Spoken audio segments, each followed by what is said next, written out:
Hello everyone, Soberside here, and welcome to episode 3 of my Diablo series.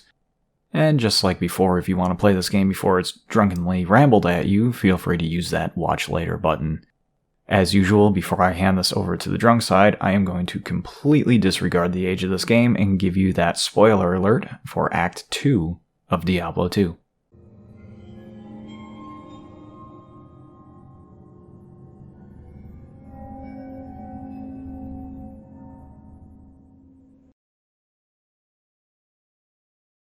Hello everyone, welcome to Liquor and Lore, the show where I get drunk and narrate a narrative.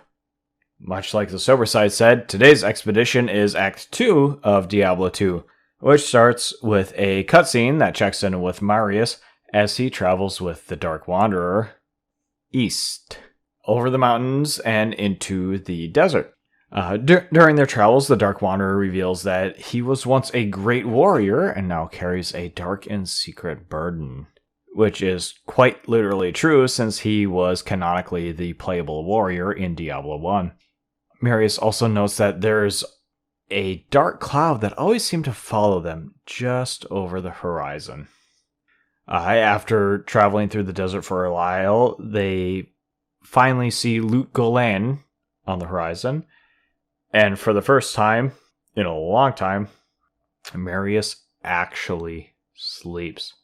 In his words, for the first time in many weeks. However, the dreams returned, but they weren't his own. Marius dreamt of the mage Talrasha, one of the original Haradrim, and he saw that a group of mages had Baal cornered. However, the attempt to imprison Baal in a soulstone failed, and so Talrasha volunteered to contain the demon within himself, completing the prison. Talrasha had the other Haradrim bind him within the tomb as well, where he would wrestle with the demon for eternity. And there the dream ends with Marius waking up back in camp. Seeing him wake up, the Dark Wanderer tells Marius, "Now you know what I seek. It is my brother." And the cutscene closes with the two walking towards Lut Gholein the next morning.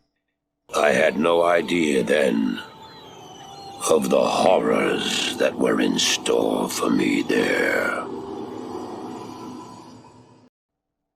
Then the spotlight shifts back to us players who just arrived in Lut Gholein, where we are met by Jaren, Lord of Lut Gholein, who is glad caravans are able to once again move through the Western Pass, because we're on that side of it now. However, he goes on to tell us that the city has been under siege by an evil that he can't identify, but it started when a Dark Wanderer passed through looking for the tomb of Talrasha. He goes on to tell us that no one actually knows where the tomb of Talrasha is, just that it's far out into the desert. But there is a more immediate threat. The citizens are reporting the dead rising from their tombs. Yeah, it's, again. And even Jaren has seen things that he can't explain. So he's locked down the port and moored all of the trade ships until he knows that his city is safe again. And finally, he sends us to talk with Atma. And says he has to return to the palace, but he can't invite us in because things are rather a mess right now. So it's off to talk with the tavern keeper, Atma. Always good to be friends with the tavern keeper. When we get there, Atma tells us about a creature lurking in the sewers under the city that hungers for human flesh and has killed lots of people, her husband and son included. So it's payback time for Atma. When we get into the sewers, we find that they're swarming with undead. Side note, the state of the sewers in this city, GTFO, like, that. There's more skeletons than down there. Anyway, as we're going through, our quest log tells us that we are looking for a creature known as Radament. After killing Radament, we find he was guarding a Heraldric scroll. Now, who could be interested in that? And when we get back to town, Atma tells us that, well, the line is, they say the taste of vengeance is bittersweet, but I find it to my liking. So, through that, we learn that Atma enjoys the bittersweet taste of vengeance, but she has also spoken with the other vendors in town, and now we got a discount. Like I said, always good to be friends with the tavern keeper. Atma then sends us back to speak with Jaren again. Jaren tells us that they have concluded the Dark Wanderer that passed through here is Diablo himself, who is looking for the Tomb of Tal Rasha. Great. Yeah. 2 + 2 does in fact equal fish. Jaren then sends us to speak with Drognan, who doesn't actually offer any helpful insight.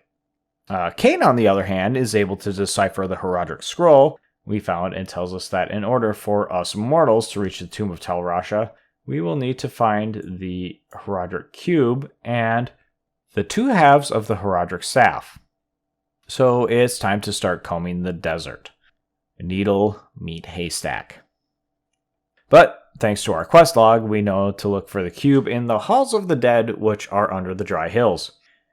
Good thing this desert is split into big square chunks, one of which happens to be named the Dry Hills. So it is the name of an actual area and not just a general descriptive direction. Once we find the Heraldric Cube, Cain gives us a brief overview of what it can do, which is a lot. Oh, bullshit. This fucking cube is now your best friend. However, for now, it's back out into the desert to find the first half of the Heraldric Staff, which our quest log tells us is in the Maggot Lair under the Far Oasis. So after finding the Staff of Kings, it's out to the Claw Viper Temple to find the other half. While searching the Lost City, another big square section of said desert, everything just goes unnaturally dark. And talking to Drognan reveals that the prolonged eclipse is the work of Claw Vipers and suggests we check their temple for the source. Sorry, Drognan, but Questlog was way the f*** ahead of you. And I'm going to be 100% honest right now. I did not know Drognan actually had input onto this until I was doing the research for this episode, because I legitimately, as soon as it went dark, just kept going to the next quest, and 99% of the time, didn't actually go back to talk to the dude. Anyway, once we're through the Lost City, we find the Claw Viper Temple. And inside of said temple, we find a tainted sun altar. And when we destroy it, it stops the perpetual solar eclipse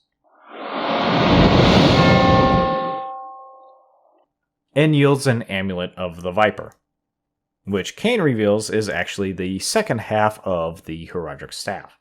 So, into the cube with the staff and the amulet, and now we have a Heraldric Staff. And with that in hand, Cain tells us how to use it to get into Tal Rasha's tomb, which is basically you find a orifice in the right temple and you shove the staff into the orifice.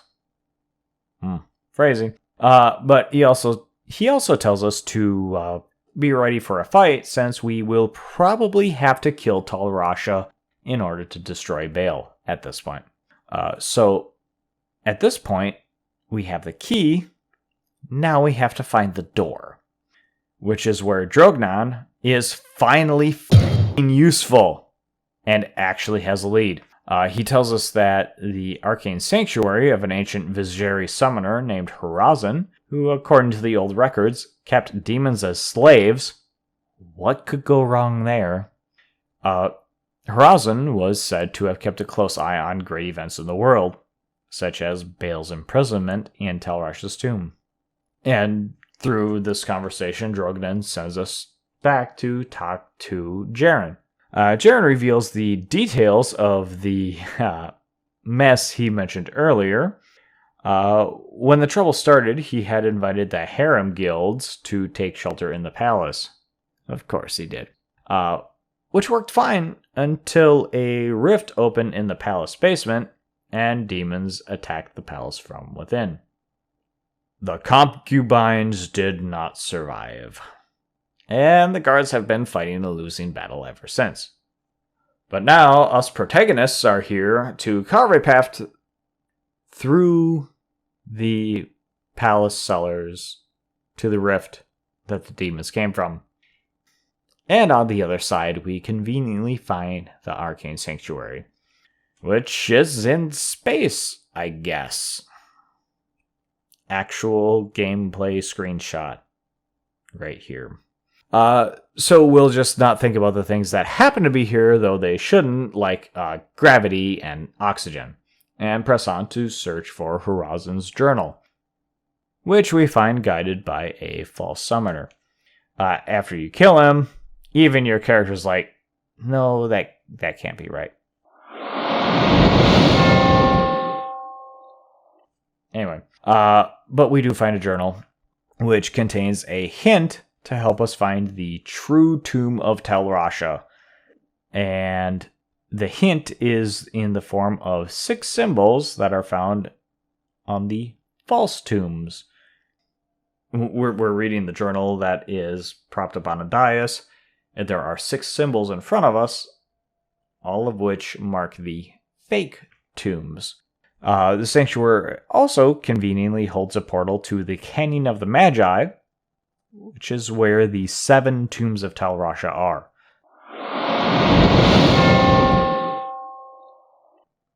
So after playing the elimination game and fighting through Tal Rasha's tomb and finding where in the tomb the staff goes, we put said staff into said orifice mentioned by Cain, and it punches a hole in the wall, opening the way into the tomb of Tal Rasha, where Baal should be sealed.